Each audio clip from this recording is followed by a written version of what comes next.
Hello.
No.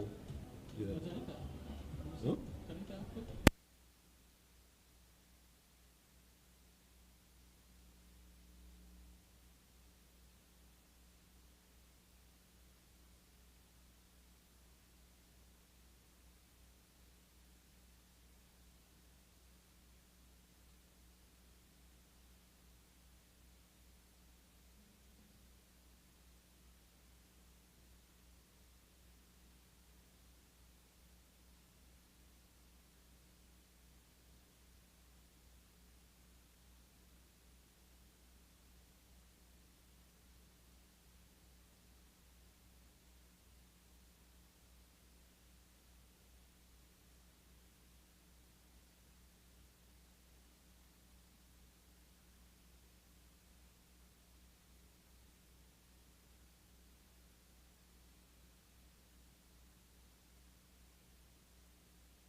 Testing, testing.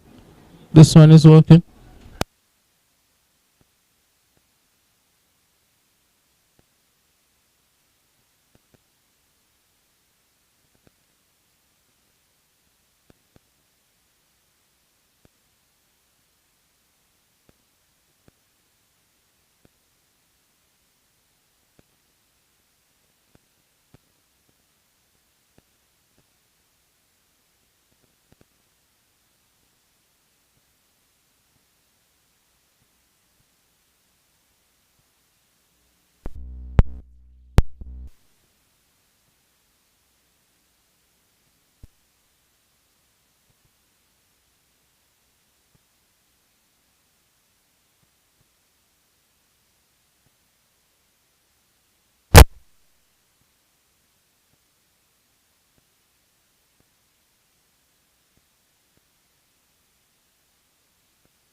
Testing.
Go on without it.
Hello, hello, hello.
Well, back at Warner Park, the last match of the evening is well and truly on. The St. Kitts Masters coming up against the Hoboken Masters. We do apologize for some technical issues with the sound. And just to tell listeners, you probably would have picked that up on the monitor. The Hoboken Masters, they would have won the toss and elected to bat. And so far, they're 37 for 1. And they've lost 1 wicket. And that of Jeff Cavi. And of course, they would have made some 4 changes to the side that would have played against Nevis.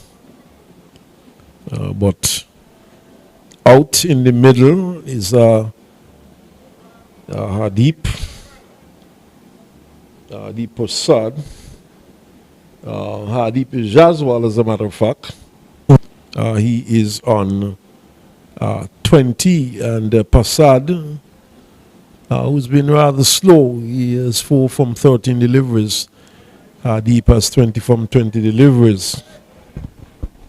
And like I said, we do apologize for some issues with the sound. And we see Jason Sadler, who has been brought into the St. Kitts team for this match. They're not playing the first match. St. Kitts, of course, making a couple changes.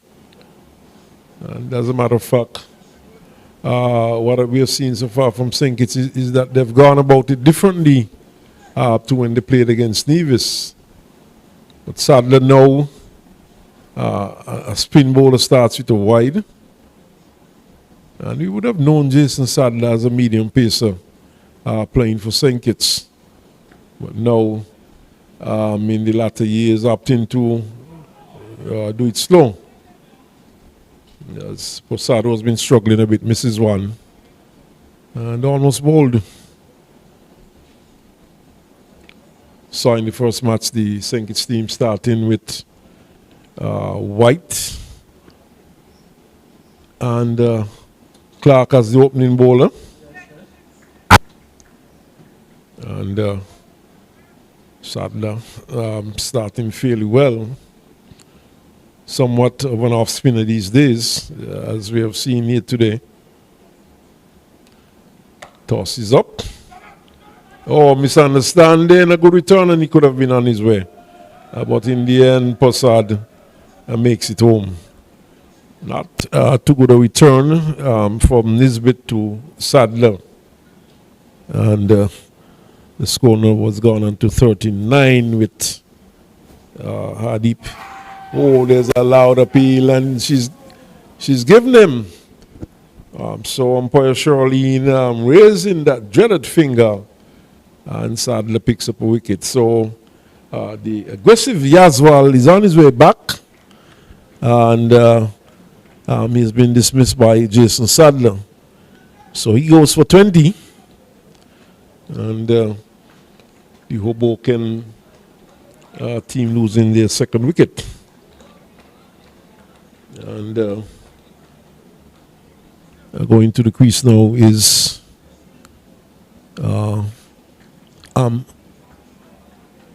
Amal.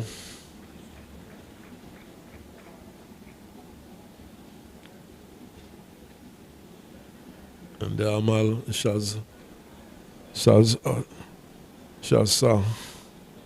Za.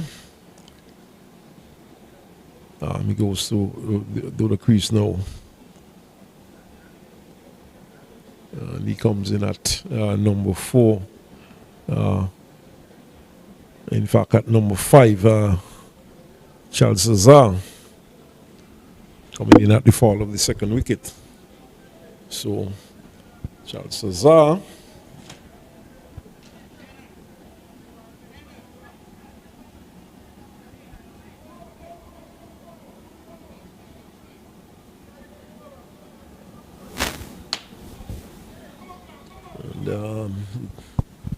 In fact, it's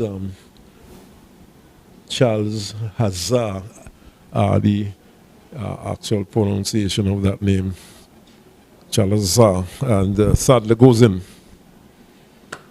Shortish, and nicely played. That's a good shot.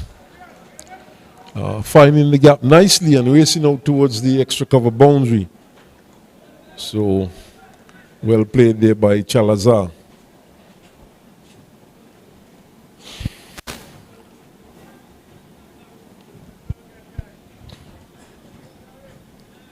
So 43 it is now for 2. A fairly good start by the Hoboken team.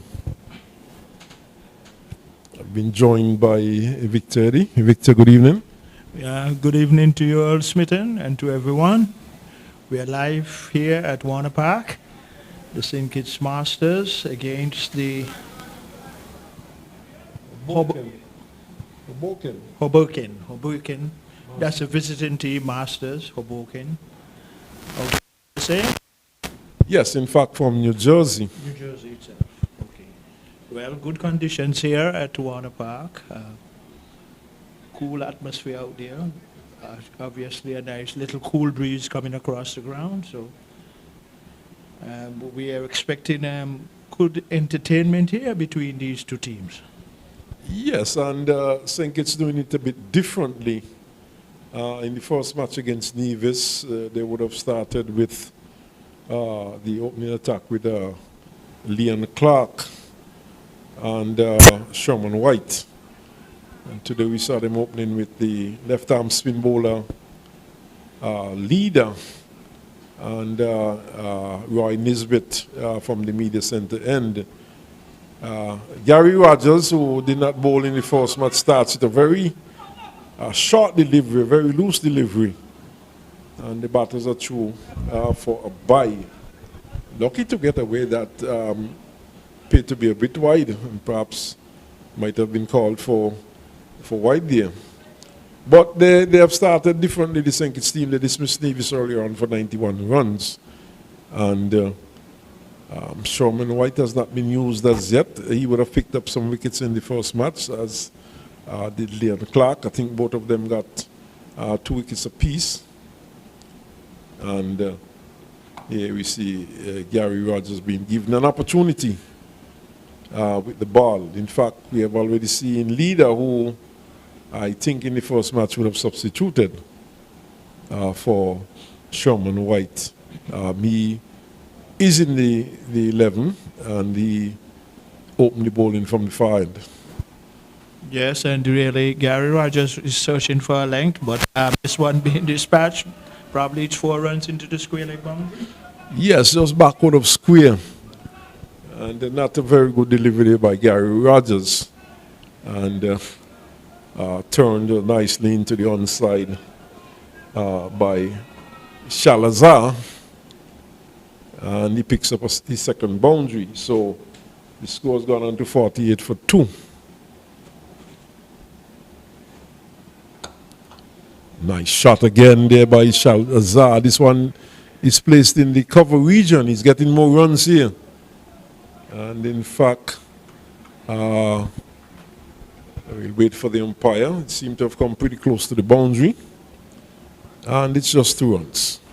Another nice shot, Victor. Yeah, a good stroke there, and the leader did well too, because the outfield appears to be very quick, Earl, from that stroke in particular, what I've seen so far. Yes, but what I've seen throughout the dead of Victor is the batsmen, they are not going for the extra run. Balls are being played in the deep. We know that most of these players, practically all of them, they are very weak arms. And when the ball is played into the deep, you could take that extra run fielder's arm. We saw Stuart Williams and Doe doing it very well when they played against the Hoboken team, but generally, is another loose delivery down the onside, a white signal. But generally, the batsmen are not capitalizing on balls going pretty close to the boundary and looking for the third run. I mean, it was a bit laughable today where you had fielders out on the boundary just getting it halfway, and you found mid-wicket and short extra cover had to go to meet the ball and relay it back to the keeper. And batsmen were just jogging through for 2 runs. Yeah, and in those situations, you have to recognize it earlier, Clark, and you're quite right there, Earl, whereby the more you can capitalize on every opportunity to score, it's going to be a better total all the time in the end. Yes, and the experience of Stuart Williams came to the fore when he batted, and he capitalized on that situation, and he was always going for that extra run. And we saw him with Doe running several threes. And, he got these runs quite easily, because at this stage of the game, you find a lot of these players, they have very weak arms and probably some bad shoulders. So they would have to use a bit of a relay to get the ball into the keeper, into the non-striker's end. But Sadler, who is now an off spinner, is being driven down to long on.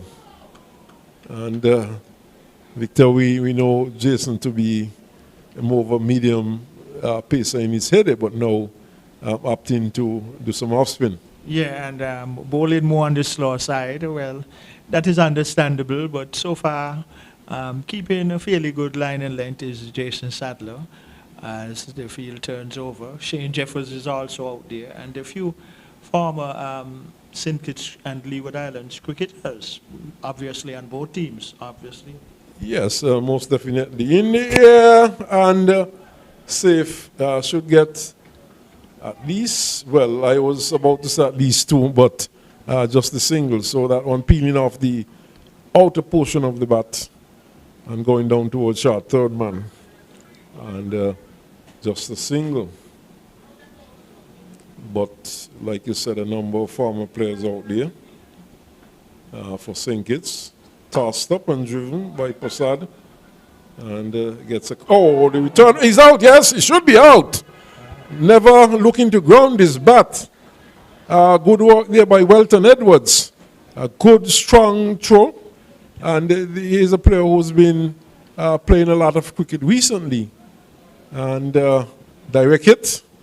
And Prasad never even bothered to go on this bat. I think that was poor running though.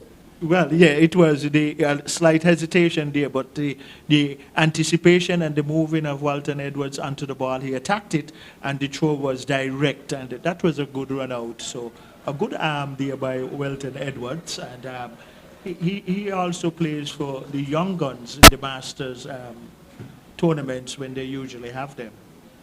Yes, he has been playing a lot of cricket, and he is very much in tune with the game.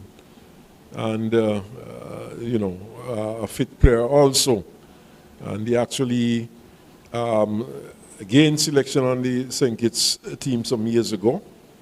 He has been living in St. Kitts for umpteen years, originally from Guyana. Yeah. And, he plays a lot of cricket. He loves the game. He also does some medium-fast bowling. And has been very successful with the bat, but 3 wickets going down for the Hoboken team. And we see Gore who had Bristnock earlier today, he got into the 30s and struck 3 magnificent sixes and getting a bit of promotion in the order for this particular match. But like you said, a number of past players out there for St. Kitts St. Jeffers. We have Greg Tempo Stanley, and of course Jason Sadler. And Ezra Powell. Yes, he's also a past player. Yeah. Leon Clark, of course, a past player for St. Kitts. And we have not seen him in the attackers yet, so a number of past players out there. And how many of those have been bowled so far? Well, we have just seen Jason Sadler in action, the bowling with Leader and Nisbet. 10 bowled. Oh, you were asking the number of overs. I thought you were asking the number of players who would have made St. Kitts side who would have bowled so far. But 10 overs gone, 54 for 3. And for Nevis, Victor, we would have seen players like Stuart Williams. He got a half-century opening the batting today. When he played against St. Kitts, he came in the middle order. Okay. As Gary Rogers continues over pitches and gets away with it. Well, that's good. That's good, Well, bringing the wealth of his experience as an international former cricketer, Stuart Williams, and he was very outstanding in his cricketing career, and really, that obviously would have had some good stroke play. Oh yes, certainly. He's a very elegant batsman on all sides of the wicket. Yes, we saw a bit of vintage Stuart Williams earlier today. Well, that is good that Stuart is a part of this, Masters setup, and really. But here's a good shot, played into the mid-wicket region. It's going out towards the boundary, and it's 4. So a loose delivery there from Gary Rogers, too short, and the batsman swiveled into his wicket. That's Charlie Cesar, and he swung it over mid-wicket into the vacant region and picked up a good 4. Yeah, and that is where the batsmen have to capitalize on anything loose, and he did so on that occasion quite elegantly. And in terms of past players for Nevis, also we saw Joel Simmons, who was the captain of the Nevis team today. Of course, he's still keeping wicket. He kept wicket for Nevis for a number of years. We had Junior Mills, who also would have played for Nevis. And then there was Curtis Doe. He would have played way back, probably sometime in the 70s for Nevis. And you might not remember Curtis. Who represented the respective islands are involved in this series. And that is very good. And these matches are very relevant for persons to see what these guys have to offer. Well, Gary is short again and a good catch. Oh my word, that's a magnificent catch there by Shane Jeffers. It was short and pulled by Charles Hazard into the midweek region. It went straight to Shane Jeffers. It was a bit over his head, and he plucked it out of the air quite confidently. And a good catch there by the captain. And the fourth wicket goes down now for the Hoboken team. They're now 61 for 4, but a magnificent catch indeed. Yeah, excellent catch indeed. So Shane Jeffers' reflexes still very good because it was struck powerfully, but it was just straight over his head, and he held it well with both hands. It was a very good catch. Yes, he has been playing cricket, in recent times. He is still occupied with the game. He is very active and showing good reflexes. Yeah. And really opening a magnificent one. But Victor, lots of Masters tournament in and around the region. Any thoughts of coming back in the bullring? No, Earl Smitten, no thoughts at all, no thoughts at all. No thoughts at all. I prefer to be alongside you in this position at the moment. But it is good to see, and more players who are former island representatives, much younger than I am too, and it's good to see them, still involved actively in the game. It's good. Your batsman, of course, is Antonio Delay. He did not play in the match against Nevis, so Gary Rogers comes up with a good delivery on target this time. And that wicket must have boosted his confidence. Yeah, that would have been a motivator there for Gary Rogers after taking that wicket. But once again, that was an excellent catch. And leading by example, Shane Jeffers, the captain, taking a good reflex catch. And also another wicket going down. And so the St. Kitts attack so far has been doing good, Earl. Yes, they've been doing good. It's 61 for 4. And the line yet to score. Go, he's yet to score. We saw Go really been attacking earlier on as Jason Sadler continue with his dibbly doublers. Well, it's working for him so far. His control seemed to be good so far too, well flighted. That one stayed in the air long. Yes, it stayed in there quite some time. That was really a slow delivery. Yeah. And the players having fun. That's what it's about too. They're enjoying it. They are enjoying it, but of course there's a trophy at stake. So, this is a serious part of the tournament. Turned into the onside square. And Go gets his first run. The Lyle was in fact, they're getting a second run as they are overthrows. So Go picks up 2. But Victor, I see a couple spectators have come into the grounds, and this looks like a bit more than what we might see for a regional match. It's by no means a sizable crowd, in fact, far from it. But nevertheless, encouraging. In the air and going down towards backward point, could run away for 4 and does so now. So, one too many there from Jason Sadler, short and slow, and punched away. The batsman had ample time too, and he made good use of it. He bisected both point and cover, and the ball raced into the boundary for 4. So good boundary.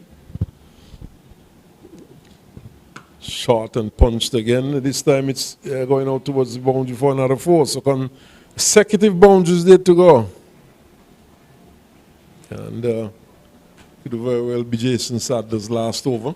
Well, and this also too will pick up the scoring rate for the visiting team there, stroking it nicely. And that was a good stroke. He bisected the gap well all along the ground, earned another boundary.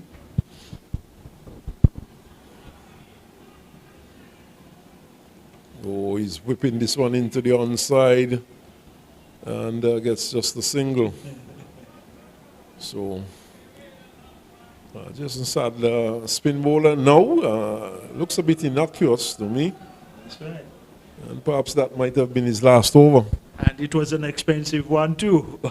So that would conclude his spell. Well, I thought Leader opening as the left arm spinner too, he was relatively good. And in his spell too, Gary Rogers here and there, but still holding a relatively good spell. Well, quite interesting though. I don't know if the captain is thinking in terms of giving those bowlers who would have bowled in the first match a bit of a rest. But we have not seen Clark as yet, he's out there. We have not seen Sherman White as yet, he's out there. And both used the conditions quite well earlier on. But Gary Rogers has been allowed to have a bit of a trundle out there. And Elroy Powell, who usually bowls too. Well, he would have bowled in the first match Oh, also. So, you know. They're mixing it up. So, a big swing and a miss there by Gore. And he hits it a long way. But certainly missed that one. Yes, Elroy Paul would have bowled. In fact, he would have picked up a number of wickets. In fact, in his very first delivery, would have picked up a wicket, and I think he would have gotten somewhere in the region of 4 wickets or thereabout. But he certainly bowled well. Yeah, well, he usually keeps himself fit, and he could be one of the younger players out there too of the Sinkits team, of this Masters team. Well,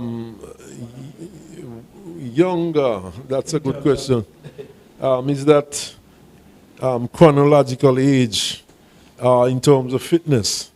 I know Ezra plays a lot of cricket in Nevis. He's been very active there.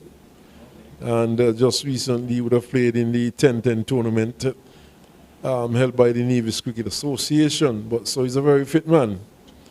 And in terms of, I don't think he's much younger than some of those guys out there.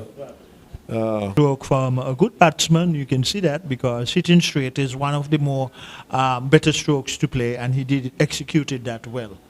Earned himself 6 runs.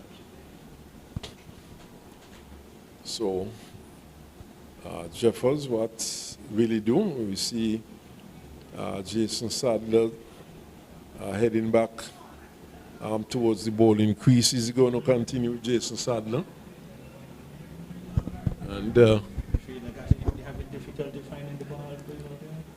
I don't know if some of the bowlers, I don't know if there's a certain soreness with some of the bowlers, but Jason Sadler being brought back for another over. A bit surprisingly.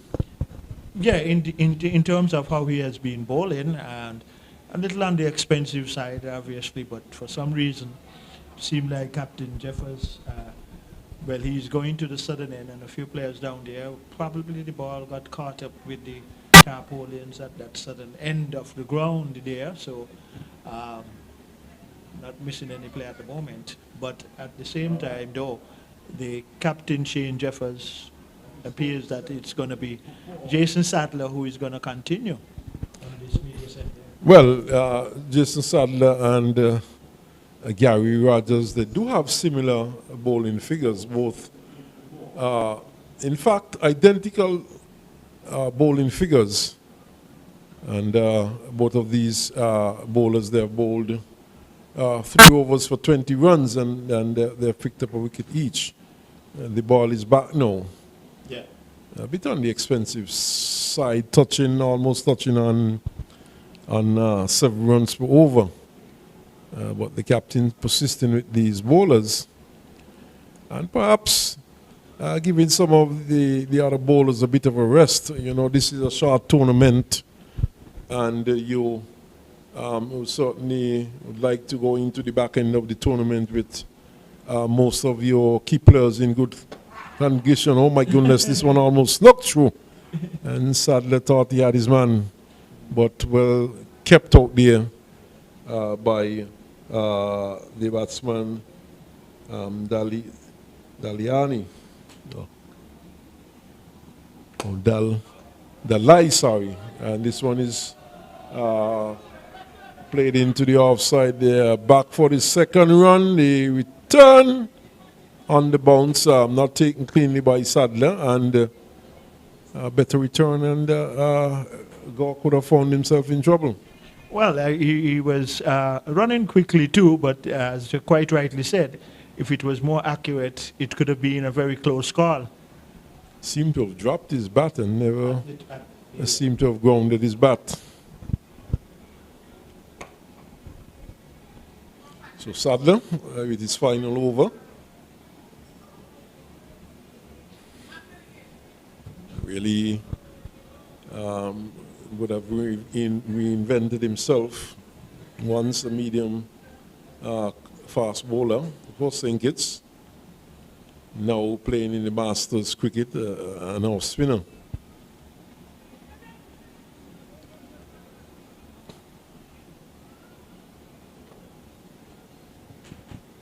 Score is going though, Victor. It's now 80 for 4.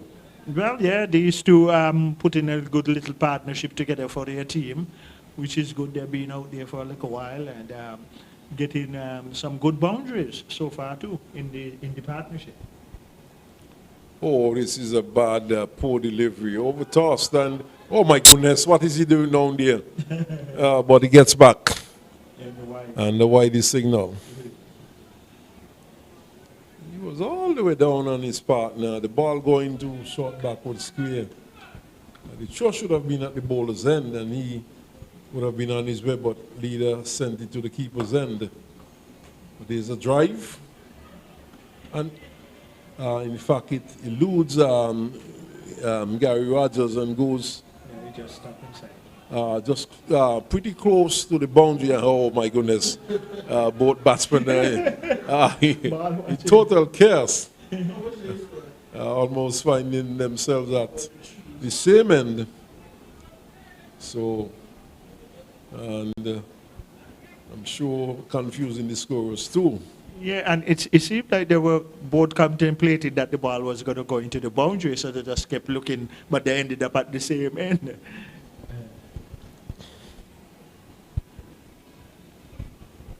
So the score's gone on to 85 for 4.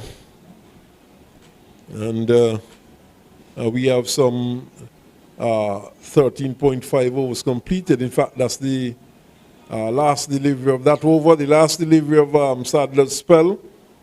So he has bowled 4 overs for 27 runs and picked up 1 wicket. Yeah, a bit on the expensive side, but understandably so. He gone into a role where he was bowling very slow, not in his usual established mode of medium fast. Well, we see one of the batsmen signaling to the hut. We cannot be too certain if it is just removing the helmet, or we will probably get an idea. It seems like he's just going to dispose of the helmet. Yes, the lie. Yeah. Getting rid of that helmet. And Gary Rogers is going to complete his spell. But it's rather interesting, though, Victor. The umpires so far, they're not playing by the rules of the game. And we saw that earlier today. Stuart Williams batted in a cap. He was facing medium pacers. He batted in a cap throughout. No. And the rule, as was changed last day, is that if you are batting a medium pacer, you must bat in a helmet. If you're standing up to the stumps, whether you are keeping to a spin bowler or fast bowler, it must be a helmet. Pulled into the onside there by Gore and going out towards the mid-wicket boundary and 4 more. So Rogers continue to be expensive. And then, of course, if you're feeling that forward short leg, it's mandatory, or silly point for that matter,